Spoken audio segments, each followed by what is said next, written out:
for anything and everything at an international level. There's something dodgy with those ones, I think.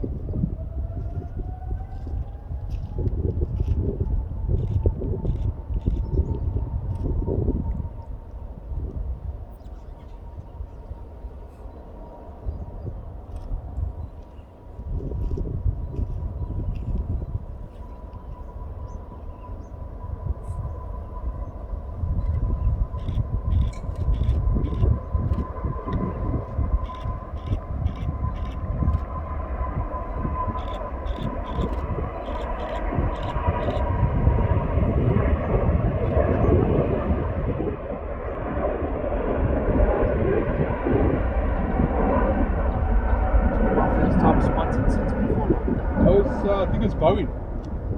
They fly with that G-22 or whatever it is. Those things are like really jumbo engines on their own. They don't ever come this way, do they?